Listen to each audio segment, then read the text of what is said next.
Hi there, Henry from Nyland Version, the Porsche with Mk2. Welcome to another video. So it's the third Wednesday of the month, which means we're back here at the Fairmile in Cobham for the 911 UK show. Last time, if you remember, we brought a 991 Speedster and a 987 Spider. This time we've brought this little beauty. We've kind of gone a little bit old school, or a bit more old school. Porsche 996 GT3. If you've seen some of our videos, you know I've got a bit of a soft spot for the 996 GT3. I've got a race version of one of these, which I've done a lot of race miles in. So I like them as a car.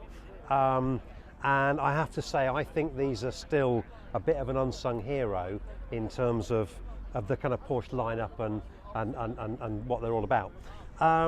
If you haven't seen the other videos on the GT3, what is it? If you think of the lineup of the 911, so think of a 964, we've got a 964 RS, we're restoring one of those at the moment, and then after the 964 RS you have the 993 RS, and that was Porsche's sort of track-focused car. And then with the 996, instead of doing a 996 RS, they did a 996 GT3. The reason being it was a homologation car to go racing in the GT3 series or GT3 group of race cars. And it's funny because these days you think of GT3 as being synonymous with Porsche rather than a race series of different brands and manufacturers, because the GT3 has gone on from this to great things, and there's quite a few GT3s here in various incarnations, but the 996 was the first of the GT3s.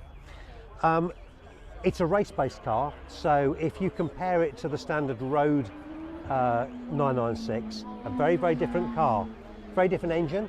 It's got what they call a Metzger engine in it, and essentially, slightly noisy, essentially it's a 993 or an old 993 GT2 bottom end, and then they put a water-cooled top end on it.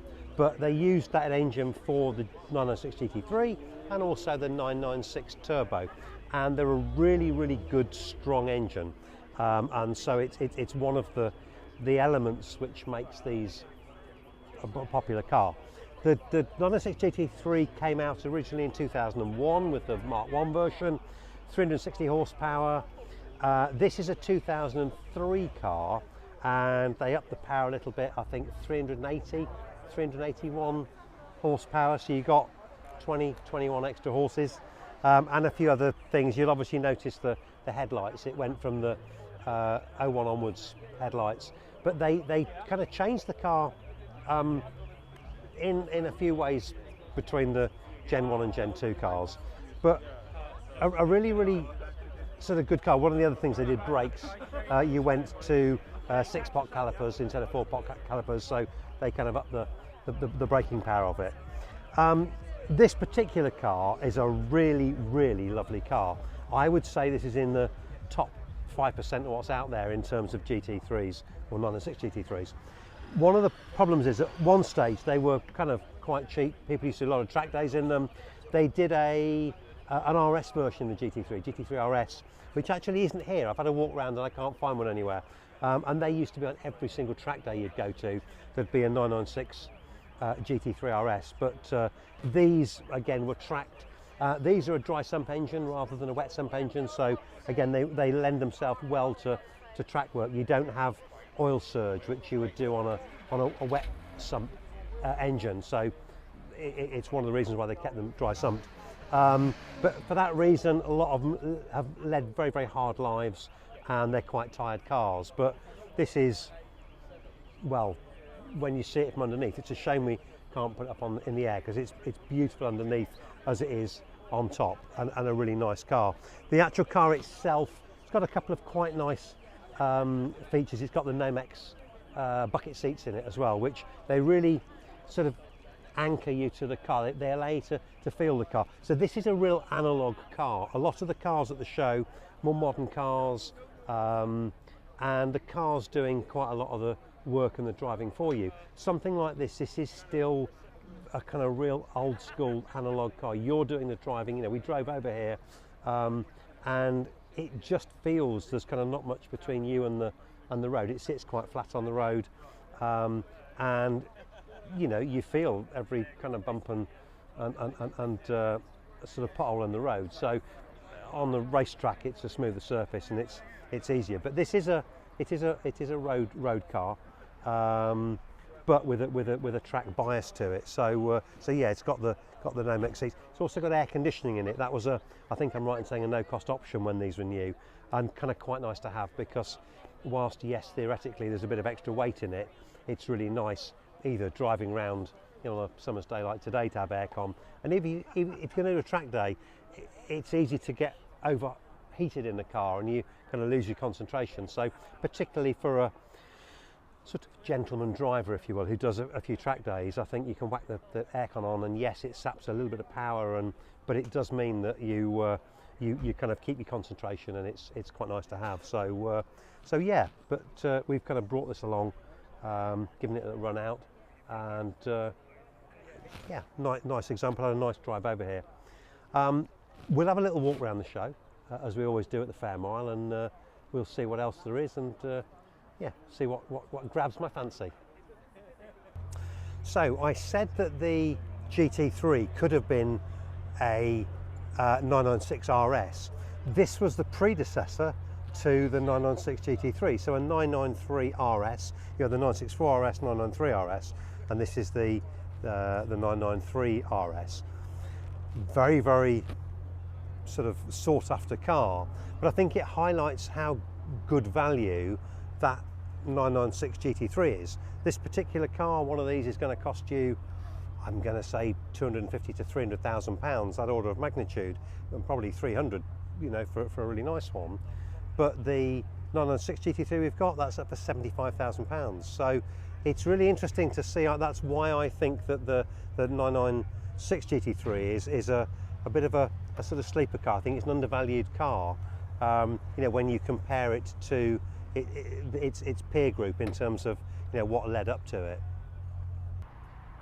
This is an interesting car. So there's quite a lot of GT3s here, the more modern GT3s, but this touring version, a bit of a sleeper really. The kind of chrome trim on there, no big spoiler. You know, you'd almost just think, oh, that's quite a nice looking coupe, but it's actually a GT3, but without the spoiler on the back. So again, the Speedster, which we brought last time, the same thing, the underpinnings of a GT3, but without the spoiler on the back, and this touring version is the same. So, you know, you've got a full GT3, it's got PCC beats, the ceramic brakes on it, but just doesn't have the spoiler on the back. So yeah, quite an interesting car to see for road use. This is nice. I saw this drive in. So we brought a 991 Speedster to the last meet here. This is a 3.2 Carrera Speedster, actually Super Sport Speedster. I remember buying and selling one of these, crikey, probably 1992, 93. I think I gave £30,000 for it, and I think we sold it for 35, something like that. It's a lot more money now, but a really, really good looking car. But this is in the same family of cars as the 992 Speedster, which we bought. So the raked small front windscreen and the lower profile roof, but quite nice. Now then, you can always buy kind of accessories to go with your Porsche. They've got a equipment range. This is an odd thing. I've actually sold a couple of these. They came with cars, and we didn't sell them with a car. We sold them separately. I've never actually seen one on the car, but it's a Porsche Boxster roof rack setup. Dear me. So you have the part in here which fits into the body of the car, and then you've got these, I think they were made by Thurl, the cross members for the roof rack, and you can put either for skis. This one's got a bike adapter on it, so you can put a bike on it. But yeah, you try finding me another Boxster with the roof rack on it. Here you go. There's one at the Fairmile. Interesting pair of cars that are together that you quite often find people debating which is the best one. GT4 or Boxster Spider, and there's always some debate as to which route you would go.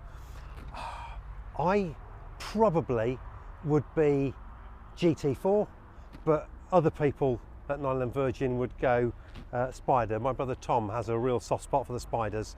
But yeah, interesting that two cars are parked next to each other.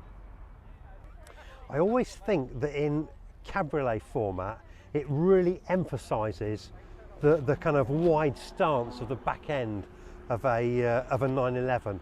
They look meatier with the roof down. They just look kind of wider, but very good looking car. And as you know, I do have a soft spot for the 964 RS. This is lovely, and actually quite a couple of quite nice coupes together. But we are still restoring our 964 RS. I said it at the last show as well. I'll say it this show. Steve at Jazz, if you're watching this, get my gearbox done, get it rebuilt, because we need to get it back in the car with the engine, and we need to get it to the meet here. You'll recognise this, Bob from the Body Shop. We've seen this a few times. We saw it as it was in build, and now here it is at the Fairmile. But yeah, always see Bob out and about in it, so a familiar car. I mean, how can you not like that? GT3 RS, they look so purposeful. Vented front wings, just the geometry on them, it's just crying out to be sort of driven on track. The sad thing is, so many of these, they just get driven, well, if they get driven at all, they just sort of do a few miles gently on the road. But when you see one of these driven properly, it's a joy to see. These are a nice car. I always like seeing a nice tidy 3.2 Carrera. These were the current car when I started selling Porsches and getting involved in Porsches, so I've again got a soft spot for them. I can think of some journeys. I remember taking one of these down to Portugal. We went through France, Spain, Portugal and back, and I remember the journey.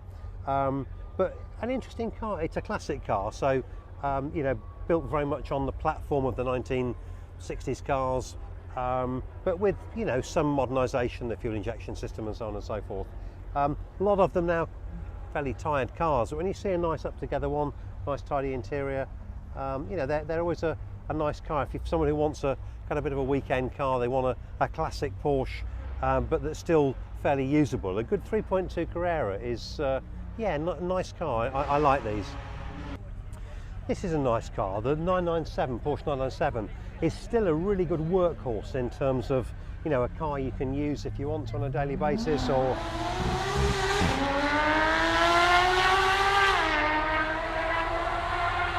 I think his exhaust may be non-standard. Oh, they're all trying. As I was saying, these are a good car, 997, a really good jobbing car in terms of you can use it every day if you wanted to, or you can have it as a bit of a weekend toy. But they're still new enough that, you know, you can still keep them in really good condition if you keep up with the maintenance. Very attractive car, not unlike the 993 in terms of its styling. You've had the 993, which is a very, I say, desirable sought after. It's a very popular car. The 996 visually, some people, it kind of went off a little bit. You hadn't got they're a bit flat-sided, and then the 993 came back to, sorry, the 997 came back to the 993 in its styling, and so again, they're a popular car, particularly the Gen 2 versions of this. You know, very sought after cars even now. There you see, they're like buses. They come along in pairs. Another GT3 touring here. Well, it's starting to thin out now. It's been another great show. As I say, I really love this show. It's every third Wednesday of the month, free to get in. It's the Fairmile pub at Cobham, and there's just always a variety of cars. You chat to some owners. I mean, some of the cars I've filmed as we've walked around, you still have a little chat to the guys, and you kind of hear the backstory as to how they've bought them, and you know, you sort of chew the Porsche fat, as it were. Free to come, so you know, you can't beat that. And then grab a bite to eat afterwards. We always have a little bite. Next time, I don't know what I'm going to bring. There's a possibility I might go even older than the 996 GT3. I might go 993. I've got a car in mind which we've just bought, and if I've still got it in stock, I might bring that. But yeah, in the meantime, my name's Henry. We're 911 Virgin, the Porsche people in Uxbridge. Thanks for watching. I hope to see you down here and enjoy your cars in the summer.